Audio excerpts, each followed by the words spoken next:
Hello everyone and welcome to Wednesday's Talking Reds. My name is Charlie Sheen. My name is Mo Stewart and alongside me is Rob Gutmann. That's gone. It's an Instagram joke, Rob. It's an Instagram based on this joke.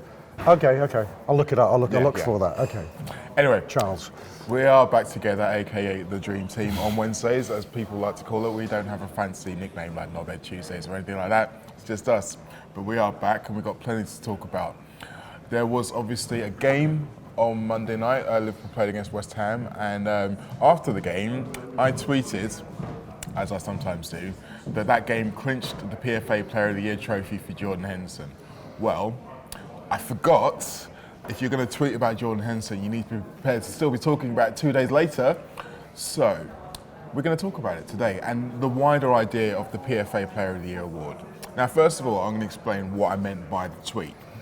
Basically, off the back of that game, you could see the way our midfield missed him. Yeah. And with it being a Monday night game, televised, most of the Premier League, not to mention the whole country, you're going to be watching. And that conversation of, wow, Liverpool really missed Jordan Henderson, will have been happening in millions of homes and group chats all around the country. And those kind of games tend to stick in voters' minds, which is why I said I thought that was going to be a lock. What do you think? I'll be peevish and say it annoyed me that, not your tweet, but that everyone's hot take coming out of the games, and they thought it was their own hot take, was that Jordan, you know what, we missed Jordan Henderson. It shows how important Jordan Henderson is. And I thought, really, it annoys me because any time you have a performance by, well, we're Liverpool focused, by a team that isn't seen as a superior performance, there will be a focus on who wasn't available. Don't care where you are, what time in the world it is. It may well have been true and it probably is true, that an on-fire Jordan Henderson he is now would have made a difference to the quality of Liverpool's performance. But it also could equally be true that his level might have been pulled down by a flattish Liverpool performance. I mean, that was kind of my point in the tweet, is the fact that it's not so much the fact of the reality of the situation, I know your point, but it's the fact that that's what's going to be seen. Because, like you say, a lot of the time players get better when they don't play. I mean, we were talking off air about the whole Keita, Oxlade-Chamberlain thing in terms of whoever comes off and replaces the other tends to be the guy and the other one tends to be rubbish, and neither is actually probably true. Yeah, there have been, Jordan's had an exceptional season, the best season of his career. I think it'll come to be seen undoubtedly.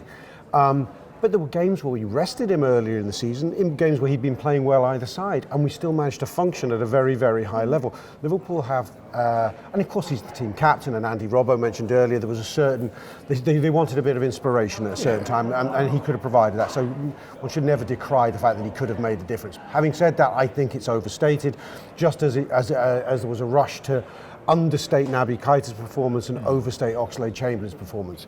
A substitute coming on for a player who is not having quite the impact he would have liked, and against tiring legs is going to look by comparison better. It's kind of why you have good substitutes for that effect. Naby Keita hasn't started for a few games. He's had again a season disrupted by injury. I was saying to a friend before the game, I said, this will be the transitional game for Naby. It's fine asking him to come on for 20 minutes and shine just as Oxlade-Chamberlain did, and he has shone recently in cameos. But from the start, against a block defence like West Ham's was, it may be tricky. Yeah. I actually think he did okay. But it was clear that Liverpool as a unit were frustrated and we needed to make a change. I think that's fair. I think you've got to look at the wider context and how well everyone else is performing when you plug that person in, because that does really make a difference. But I want to go back to the awards chat, because obviously there's been some chat from players of other teams, Raheem, talking about how their players never seem to get the respect it deserves when it comes to awards time. And if you look at it, they won the title, Liverpool players won the awards. Liverpool look like they're going to win the title, Liverpool players probably still going to win the award. I looked into some of the betting, and off the back of what I said about Jordan Henderson, interestingly, across the board it seems, the front runner is Sadio Mane. But on the bookies odds, it was Henderson a week or so ago. Has it changed? I looked this morning, Sadio Mane. Oh, really? And the interesting part about that is that we've got the favourite, but I looked in 4 different places. The top 8, there's only one non-Liverpool player in it, which is Kevin De Bruyne. Yeah. All of them. So that shows. Yeah. So it's like there are 7 different Liverpool players in contention for this. And where we stand, Mo, City have had a shit season. This is not the season for Raheem to be making this point. You know, they are 22 points behind Liverpool. Okay, who knows what may happen next? They've had a poor season. Of course, Raheem Sterling was sensational himself for the early part, but fell off a cliff. De Bruyne's picked up pace and played very, very well. But this isn't a season where anybody should be focusing particularly on a City player. Let's talk about Leicester players. Let's talk about Jamie Vardy. If anyone should, I think should be a candidate, quite frankly, in a top 5, Jamie Vardy's got a shout. He's also in the top 10. Cool. Okay, there we go. Ignore me. But you take the point. I think this each case on its merit. I mean, Raheem's implying some sort of conspiracy, which is pure bullshit, really. And it's a bit rich, but we won't go into that just right now, later in the show. You know, they're unfortunate year, they win the title, but Mo carries off the award. But then Mo has scored a ridiculous amount, 45 goals. It was an exceptional, one-of-a-kind season that normally trumps just winning the league. And I'd say 100 points isn't just winning the league, but you know what I mean. And again, last season, if you look at Virgil van Dijk's performances, the numbers he was putting up, the way he was performing, it was convincing people. And yes, Sterling was fantastic last year. Sterling could have had a very, very good argument for it last year. Wasn't he Young Player of the Year last year? He was, I think. Yes, it's not. Look, the history books, you know, he's talking as if City were the better team last season. They won the league by a point, but Liverpool win the European Cup. And of course, City win the domestic cups, but although we'll block those from the record because they didn't have a draw worthy of the name. Crawley Town, Burton, etc. Without getting overly petty about that. I mean, petty about that. I think if anyone wants to reflect back, do a retrospective without getting a big subject, retrospective on last season, I don't think, who was the better team, Liverpool or Man City? I'm saying there's at least a big case for Liverpool having been the better team, having got within a point in the league and actually winning the European Cup. I'd say the biggest thing in our deficit in that score is the fact that we didn't actually beat them in a game of football over the 2 games. Sure. But, like you say, that's a debate that could easily be gone on either way. Something else that's being debated quite a lot at the moment is the future of a certain German, Mr. Timo Werner. Now, I know that Robbo and Josh mentioned him a little bit on Monday's Talking Reds, but there has been a new twist, which has quite interested me.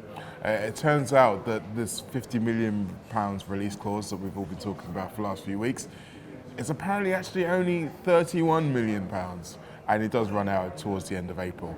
Now, it all seems like this is a bit of a no-brainer from the outside. This guy has been talking about how much he would fit into our system, clearly likes the club, clearly been told by certain people that there's interest on our side as well. So it looks like it's all fantastic. As yet, we haven't got into a position to say this deal is about to happen. What are your thoughts about where that is? It's a strange one. Obviously, you pull back, you go, Timo Werner is a great fit for Liverpool. Klopp has a connection to the Bundesliga, will have been aware of him from a very, very young age, I imagine. Liverpool are a club who like to engineer value in the market. He appears to be superb value, although people looking at a cheap fee don't often discount the fact that there is a correlation directly to the wage that's then the player expects to earn. That's why they've got that release clause put in, so they can get a bigger wage. So it's not as straightforward as rubbing hands with glee at the bargain. What's been interesting is you almost wonder, because Timo's given a couple of interviews, responded to questions, I think we should say, rather than given interviews. Yeah, it's a very different thing. And Jurgen Klopp also responded to questions, and if you wanted to read it a certain way, there's almost like a call and response between the two. Timo's talked about Liverpool, best team in the world, who wouldn't want to play there, but then he's sort of caveated with, he's gone, but getting into a team like that, wow, what a thing that would be, because their front players are so good. Jurgen, when they put Timo's answers to him, he said, it was put to Jurgen, Timo says you're the best team in the world, and he goes, well, whether that's true or not, if people think that, that's nice, but the pressure that comes with that is, well, he said, players and the agents will talk to you because of that perceived status, but the next part of the conversation is tougher, because they go, where do I play? When do I play? Yes. And it was almost as if there is a dialogue going on between player and Liverpool Football Club about, and I think there will be different levers. Where do I play? When do I play? How much are you going to pay me for not playing? What's my trajectory? What are you telling me about African Nations Cup opportunities? Because 2 of our players are... So I think there's a series of dialogues going, a bit of and also, quite frank, I think you could read it as this. It's a negotiation. I think Klopp's bottom line on it was the most important one is, he almost said, you want to come and play for us? Back yourself. Yes. Back yourself is what he said. Yeah. And I think that's what he's saying to Timo. I think he's challenging that young man with that statement. I like the sound of that. That's obviously a story that's going to run and run and run. And once it gets to the summer and we really click into transfer mode, you'll hear the two of us talking about him a lot more. And James Andrew. And James, of course. For now, let's hear about some other people talking about some other things. Is a little clip from the second look about the West Ham game. Damien mentioned there, Josh, that the West Ham players gave the fans a little bit more than what we've seen recently, certainly against Man City, where they just sort of didn't compete. Do you think that's a reflection of them approaching it differently, or do you think Liverpool maybe allowed them into it a little bit much, or do you think it was just a case of they've gone to Man City, they've seen that's not worked, they thought we might as well try something different? I guess what I'm saying is, how much do you think was West Ham doing good things, or how much do you think Liverpool, maybe our intensity wasn't right and allowed them? I think it was probably a combination of the two. I think if you're a team like West Ham, you're probably going into that City game almost expecting defeat, and then when you do actually get beaten, you realise that losing's actually rubbish. So I think you've got to realise these football players at the end of the day, human beings, are obviously sort of superhuman at times, but they are just human beings. So they'd have been hurt after that Manchester City game and hurt by the sort of the feedback that they got from it as well. And I imagine they'd have come into this Liverpool game thinking, well, there's no pressure on us, no one's expecting us to win. We've got a chance of getting a scalp here. Liverpool never lose at Anfield, and to sort of give Liverpool a really good go, and they caught Liverpool on a bit of a bad day, and in a bit of a bad sort of, I don't know if you call it a run of form, because look, Liverpool are still winning games, but in terms of performances since we got back from the break, it's not sort of been up to Liverpool's standard from earlier in the season. So I think it was probably just a combination of the two, which meant that West Ham did manage to get their way for a bit, but then, as I say, Liverpool managed to come out on top in the end. Thanks as always to the guys there. Now, the full version of that show is still up here on YouTube, or you can find it on Audio Boom and Spotify and all those other places. Now, from yesterday's show, in fact, there's been a question which we're going to debate. I don't normally do these, but there's been a good one, okay. So we're going to do it. It comes from Frank Lucas. No relation. I'm assuming no relation. Of Lucas Leiva. Well, I was talking about Frank Lucas from American Gangster, Frank Lucas. Oh, yeah. Have you seen that film? Oh, yes, with Denzel. Yes. Yeah, great film. That's a great film. Great fucking movie. Yeah. I'm assuming it's not him. Anyway, The question is, I would love to hear a conversation about whether you lads think Salah is underrated or not. Now, I'm assuming this has come off the back of the Monday Night Football debate between Carragher and Gary Neville, where they were talking about Salah and Aubameyang and Jamie. What did they say? Well, Jamie was essentially saying that Salah is still loved, but if you speak to Liverpool fans, they'll think if you had to lose one of them, the answer is always Salah. People assume that he's the one who's got the most wandering eye in terms of maybe looking elsewhere. There's also the kind of the selfishness conversation that comes up occasionally. And if you're going to see someone of the main three being criticised, it's most likely to be Salah. I think he's slightly conflating two things, though, in listening to that. If you ask people who is likeliest to want to go, well, no, who is likeliest to leave, you would say Mo Salah, because he has the greatest profile of the front three in a world sense. And you could see a club like Real Madrid seeing him as a pivotal signing and using all the commercial angles for an African audience, whatever. Yes. You could see that happening. That's not the same as saying Mo is the most naturally disloyal, which I think people want to put that and link it to the fact that maybe he should have passed to Mane earlier in the season is a bit rich, that, and I don't like that at all. No, and the point that I made off the back of that debate when it was happening was that I get what Jamie's saying in terms of the fact that if you gave people a choice of losing one of the three, they would probably pick Salah, but the fact is that they would reluctantly pick Salah. If you gave people free choice, they'd say, actually, I want to keep all three of these guys. I would reluctantly lose Bobby Firmino, and that's not to damn Bobby Firmino, because I think he's brilliant. I think Salah and Mane are absolute world top 5 world class. I think Bobby Firmino is world top 6, maybe top 7. I think he's outstanding. You can't imagine the current Liverpool side without him. But I think in order of play, I wouldn't want to pick between Salah and Mane, I would have to say. I wouldn't want to pick between those two. And going back to the whole is Salah underrated thing, when you think about these conversations and when these feed into whether or not someone feels like they're underrated, it becomes almost like you're not actually saying anything. You've not said anything bad against Firmino at all. No. But if someone was to clip that quote, it would say, Gutmann would sell Firmino. And it's just like... Headline news by tomorrow, that, yeah. I a Daily Star.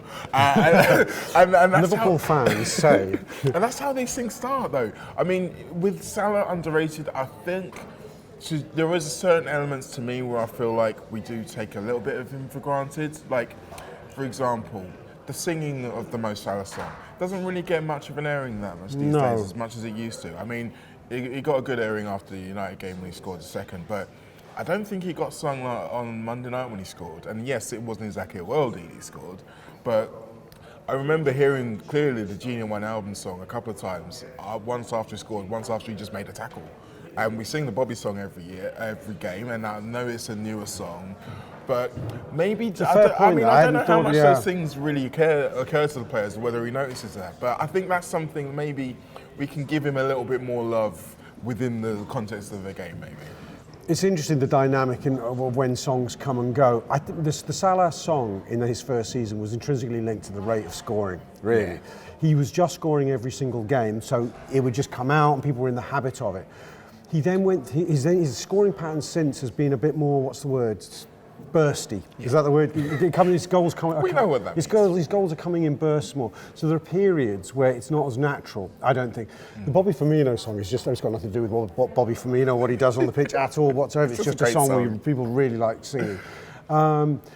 Yeah, the Salah song. Also, I think Mo's style of goals have changed a bit. He's in his first season, he always got a lot more goals. I think his percentage of worldies was higher, even within that quantity. Yeah, I agree. He's much more of a poacher now. You saw he scores a lot of scruffy goals now, which are great things. He's making sure he's there.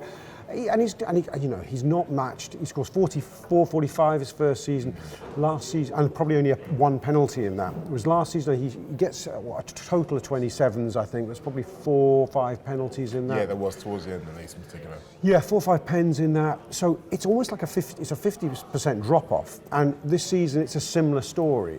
So what we have seen since, I think Mo's just been just as consistent with his overall team contribution. I think his contribution has been subtler. I think his work rate, if anything's got better. I think what Frank's question was about underrated. I'd say underappreciated, to my mind, a little bit. Taken for granted a little bit. When you look, we talk about the way his scoring has changed in terms of the nature of the goals and even when they come. But if you look at the pure numbers themselves and how the rate he's scoring at, he's still really, really high. And if you add the assists into it in terms of goal contributions, I think he's still better than everyone else in the Premier League since he's been here. So in terms of that, in terms of him still being able to produce week in, week out, I think you're right, he is a little bit underappreciated. Particularly where he does a lot of the dog work now that you don't expect to see of a superstar player in some of their previous times. You talk about the scruffy goals that he scores in particular. When we've got a number 9 like Firmino, who's not necessarily a 6-yard box sniffer, you need someone else to be in there and taking those positions and scoring those goals. And so I think he's just adapted to what the team's asked him to do. I also think since that breakthrough season, that epic goal-scoring season, he has been Liverpool's most marked footballer. Oh yeah. But by a mile, and even though Mane's progressed on it with each season and arguably been our best player this season, I still don't think he quite receives the attention that Mo Salah does. Mainly, I think, because Mo Salah is the one who plays closest to the goal as well. People are terrified of Mo Salah. I mean, he nearly gets a beauty against West Ham the other night where he did something he did for fun in his first season, which is cut inside on his left and bend one. Yeah. Very good save by Fabianski. He hasn't scored. He's tried that shot. You see him trying that shot a lot, but all defences are wise to it now. But first season they weren't, and he must have got out of that 45, I'm going to guess 10, 12 goals, which are very similar to that one. Well, if it had gone in, and that sort of raises profile and glamour and perception of being a better player. Well, in answer to your question, Frank, there's all that. But to narrow it down into one sentence, I think us here really do love Mo Salah. Yeah. I think he really is appreciated. He's maybe not quite lauded in the same way he was when he arrived, but we all still love him. We all still want him to stay. Now, going on to a little bit more what's happening in the Anfield Wrap section of the show. You and I are recording another show straight after this called Unwrapped, and I'm not entirely sure why. We're delving into Manchester City. Now, we want to stress that this is not going to be an official, legally bullet-pointed show. It's going to be from the perspective of us as fans. Yeah, it's not heard about this and thought, wow, what are we going to do now? Yeah, I mean, Andy's done a very good interview podcast interview, which people can listen to, which goes into the detail of it a lot more. You can read great articles by the likes of David Conn in The Guardian about the situation surrounding Man City. But I felt in putting together the Unwrapped show that there needs to be something of a Liverpool pub conversation, Liverpool fan pub conversation, because when that news broke, I'm almost to the point that I remember where I was when I heard that. I had Neil text me going something like, "What the fuck, lad?" Right? Like the football world was rocked by it, and I think it's worth discussing how we emotionally felt about it, what we're going to guess at the ramifications are, and also to put ourselves in Man City's shoes as a football club and say, well, what happens next? I think it'll be an interesting one. We'll see. It really will be an interesting one, and I think that's the thing. We've got to be able to have these kind of debates without it always being seen like a Liverpool bashing down on Man City, Man City bashing down on Liverpool. This is just, like you say, a natural emotional reaction of people who are in football and how they feel about this thing. It's a big deal how it happens, and obviously we don't know about how the ramifications are going to end up. That's something that we're going to be discussing, but I'm sure that you all have been discussing it at some point within your families and group chats, whatever. This is just going to be our version, so definitely have a listen to it. I think it's going to be very interesting. We've still got our North American tour coming up next month. In case you'd forgotten, tickets are still available for that, so go out and find them on all of our social media channels. But I think that's it for today, Rob. I've had fun again, as always. We have. That was a long one. It felt it anyway. In a good way. We got through a lot. We always get through a lot. We're efficient like that. You do. Punch it. Punch it.